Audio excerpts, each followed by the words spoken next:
Alright, good. There'll be the non-edited version. Alright, thank you for coming to class today. December 8th, 1941. Does anybody know the importance of that date? What? The day after Pearl Harbor. It is the day after Pearl Harbor. Do you know what happened on that day? They counted the number of casualties. We declared war. That is correct. President Franklin Delano Roosevelt decided that after the attack of Pearl Harbor by the Japanese forces that we needed to enter World War II. So today in class we are going over FDR's speech, A Day Which Will Live in Infamy. I'm going to hand you out these PowerPoint slides that are on paper because we don't have a computer access, but all the slides that'll give us a brief history about FDR, what the speech was about, why the speech was important, and then we are also going to read the speech together, and then we will also listen to the speech, and then there'll be some group activities for us to do as well. So I'll give you guys your packets. And Donna, Danielle. And this will be your copy. This is the actual text of the president's speech.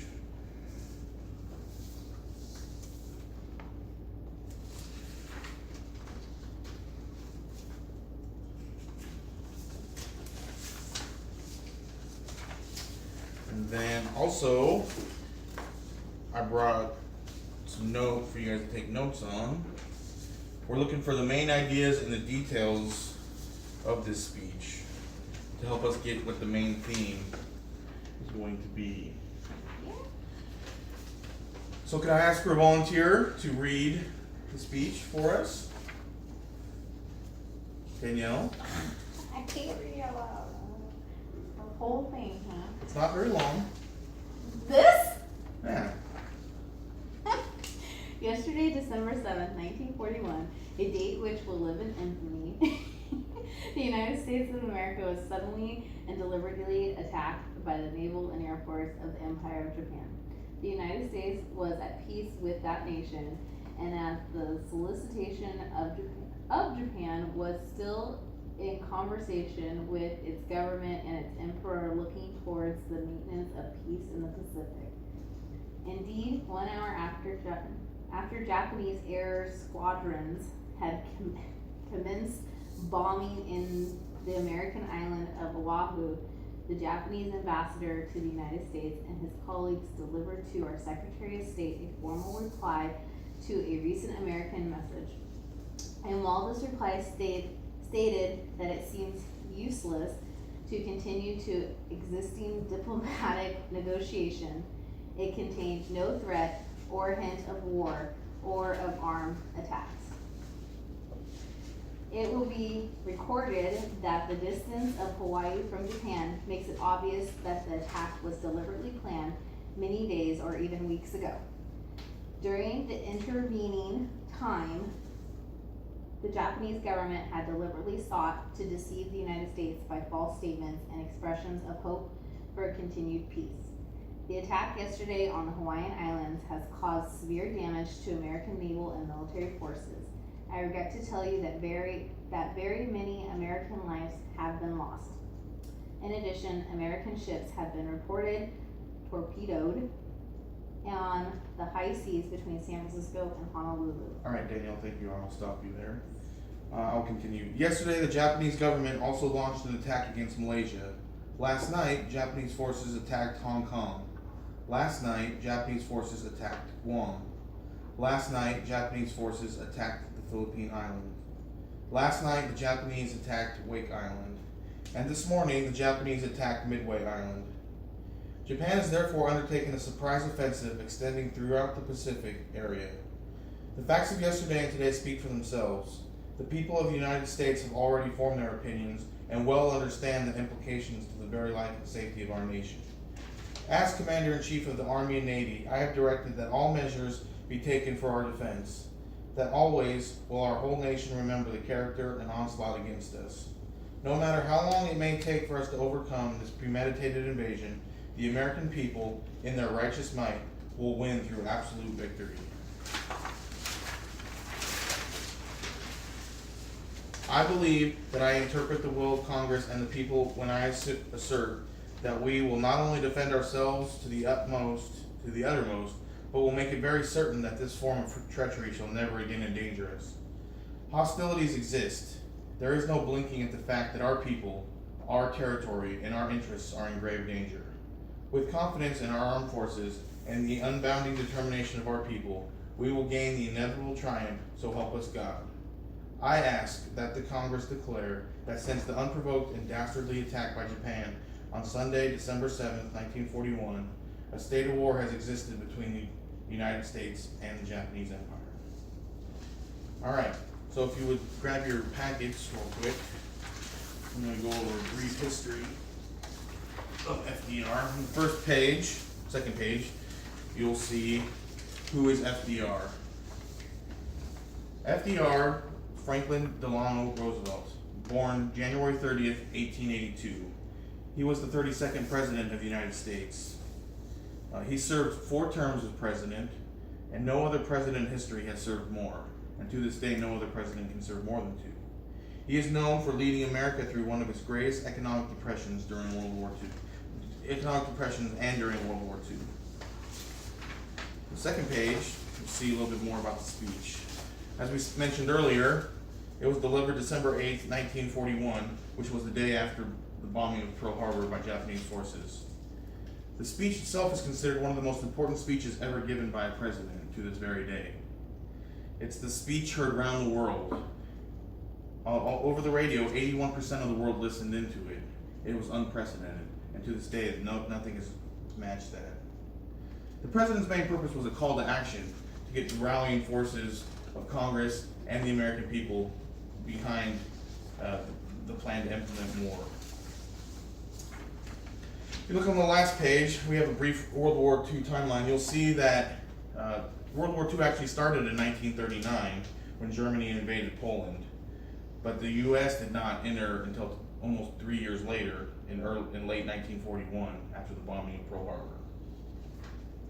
So now what I'd like to do is I'd like to pull up the speech by the president so you can hear him give it. We read it together, but now we want to hear it as it was heard back then. So I'll get ready here. Now we're not going to listen to all of it, but we're going to listen to a good majority of it so you can get the tone and everything that the president is undertaking. And while you're listening to the speech, take a moment to write down any notes. Do you hear anything that you feel that the president emphasizes? Because it's going to help us with our next activity.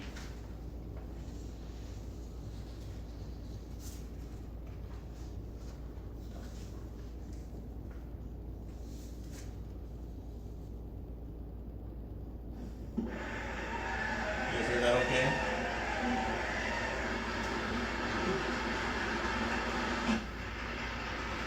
Can you see it all right? Senator and representatives, I have the distinguished honor of presenting the President of the United States.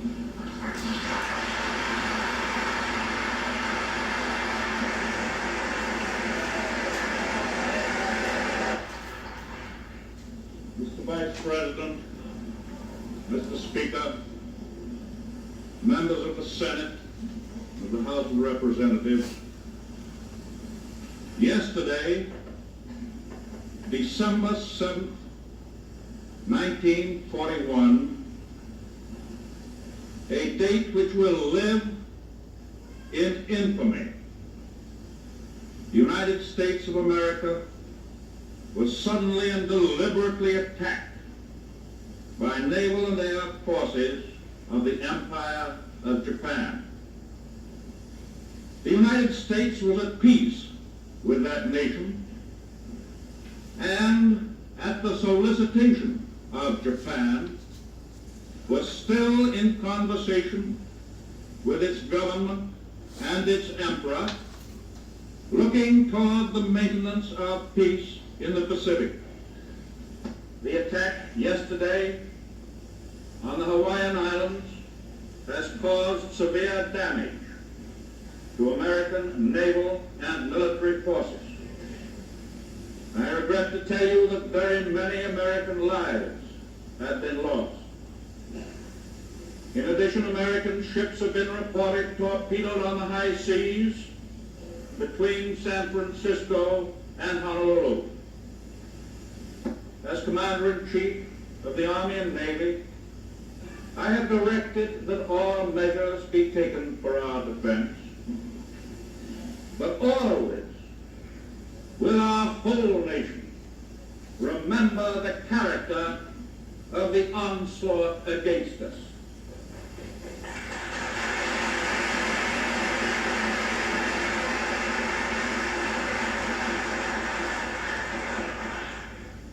No matter how long it may take us to overcome this premeditated invasion, the American people in their righteous might will win through to absolute victory.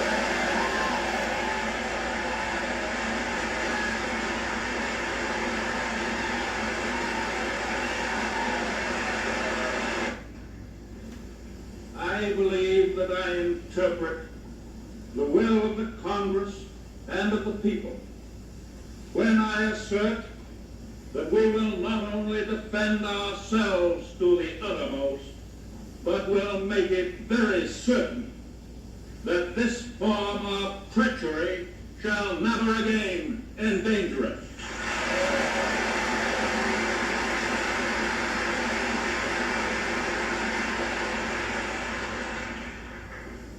Hostilities exist. There is no blinking at the fact that our people, our territory, and our interests are in grave danger.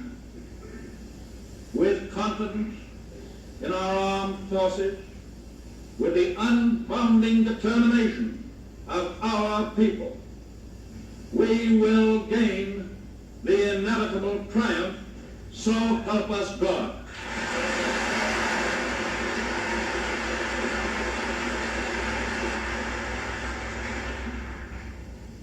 I ask that the Congress declare that since the unprovoked and dastardly attack by Japan on Sunday, December 7th, 1941, a state of war has existed between the United States and the Japanese Empire.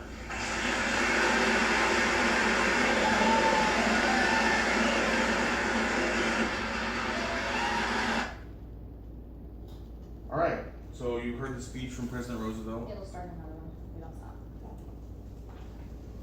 Who knows what it will start? Oh. Hitler's response. Yeah. Okay, so now after having heard the speech from one of your classmates and myself, and also from the president, there's a couple questions to go along with your notes that you've taken. This you can work on as a group, and then when you get done, we will discuss and see what you found. So here are the questions. Also, be sure to reference, if need be, the text that was handed out with the speech. Feel free to talk, and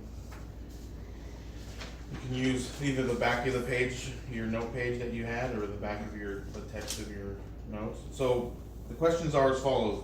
Sum up the president's speech in approximately 10 words or less. What is meant by the use of the word deliberately, and why do you think it is mentioned multiple times? Again, if you refer to the text, you'll see what that means.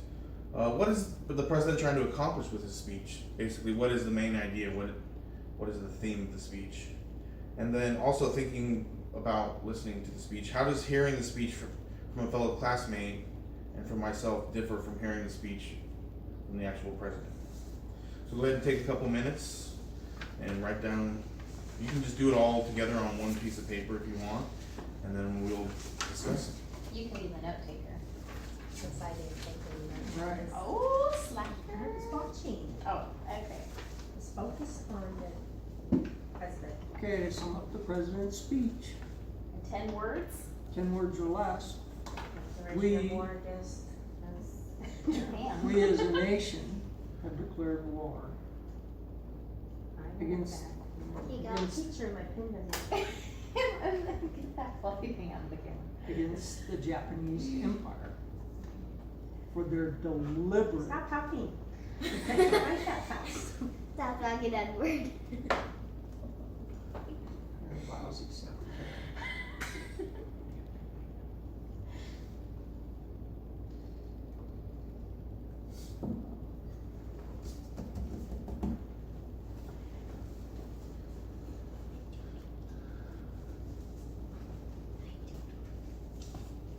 I have to whisper, you can talk normally. Well, let me show the class. 'Cause How many words you you got? moved out of the frame and it's just showing the ceiling fan. Oh, You're sorry. done. How many words do you have? I don't know. 10 words or 4, less. 5, 6, 7, 8, 9, 10. That's close. 4.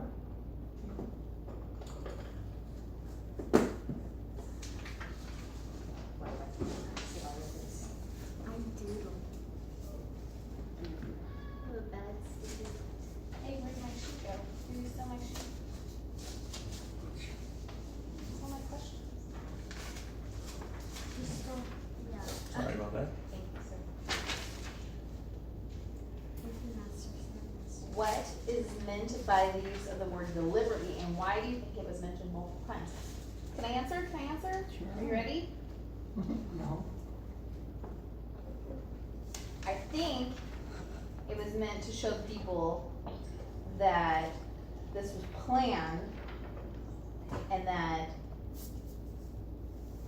we believed that there was peace between the two nations because there had been agreements prior to that, and because of the distance, it was staged. And he really wanted the American people to know that this was no accident, that it was thought out and it was meant to hurt America. Correct. So I kept repeating it. So he Stress. wanted them to know that Japan planned this. They declared war against us. We wanna know my feelings on No, that's not the question. We can discuss that during the group, just when we get back together as a group. That's fine.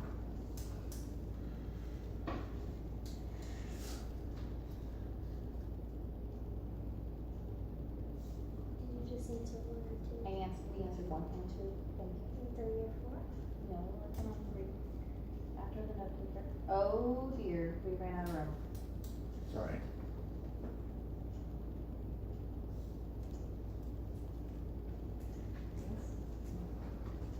Okay, so our third question, what is the president trying to accomplish with this speech? Get the American people on board. it. Yes. Support the war.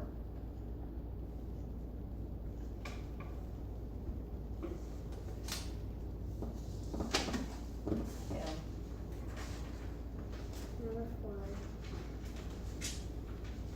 How does the hearing of the speech from a fellow classmate and the teacher differ from hearing the speech from the president? Okay, so what, you answer that, Alexis. No. What was different from when I said the speech to when the president said it? What did you hear different between our voices? He's a man. Besides the fact that he's a man. The urgency of it. How he spoke. Because when we read the speech, it's history. When he said the speech, it was in real time. That just happened to our country. So he was trying not to be mad, but he was trying to be serious. He had Right, passion. exactly, He was angry. exactly. He was trying not to be mad, but be very serious. He was probably a little scared. Because he's like, I'm the president, what do I do to my country? Well, it was uncertain. I'm sure that's how he talked too. Everything was uncertain at that time. Okay, so I wrote down the president's urgency, passion, anger, fear for his country and his country.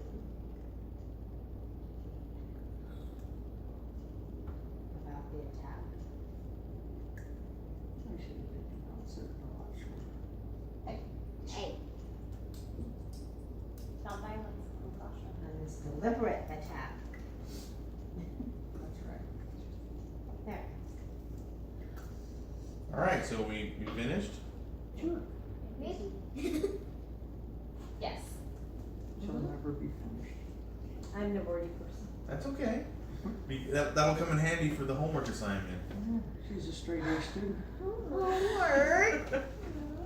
Alright, can I get a volunteer to read me what you guys have found for your questions? The answers to your questions? You have a note taker. Oh, fine. You gotta read it. Okay, so the first question, sum up the president's speech in 10 words or less. They wrote, the United States of America declares war against Japan. Okay. Number 2, what is meant by the use of the word deliberately and why do you think it is mentioned multiple times? Deliberately is stressing the fact that Japan made a plan and deliberately misled us into thinking they wanted peace. Okay. And then number 3 is, what is the president trying to accomplish with his speech? Accomplish that the United States to be on board and support the war against Japan. And number 4, how does hearing the speech from a fellow classmate / teacher differ from hearing the speech from the president? By hearing it from the president, we heard the urgency, passion, anger, and fear for his country and his countrymen about the deliberate attack on our country. Nice use of the word deliberate again. Just to Stress. re-emphasize an earlier question. Good. Okay, so now that we have heard the speech, read the speech, talked about the speech, how comfortable do you feel about going home and writing a brief summary based on what you know? And you can talk about everything that you've already, basically the homework has been done for you. Your homework is to summarize the speech with the add-on of going back to the speech and picking one line and quoting it verbatim from the speech that you feel is the main theme / summary of the text. Does anybody feel like they can't accomplish that? No. Okay, so you have your history reference of President Roosevelt to use as a guide. You have the text. I can give you the link to the YouTube video in case you want to watch it again and give you something else to use. And then you have a way to contact me either through email or telephone, whichever way is easiest. Alright, we're running a little bit short on time, so I was going to have a little bit longer discussion about it, but maybe that's something we can pick up after you turn in your homework assignment. Does anybody have any questions or anything that they are unclear on? How long does the summary have to be? The summary of text, depending on if you're going to write it or type it. Typed, I'm looking for about 2 paragraphs, half a page. It's written, 1 full page should suffice. The key is, the more you can use the text as a sourced site, you know, it's going to make your paper more fuller and give it more meat to it. Or use the video, or use, like I said, and all your stuff you need to cite is handed in your little packet right there. So, and again, if you have any questions, get a hold of me. Yes, we did win. All right. Well, thank you for your time today, and class is dismissed. Thank you. Thank you. Very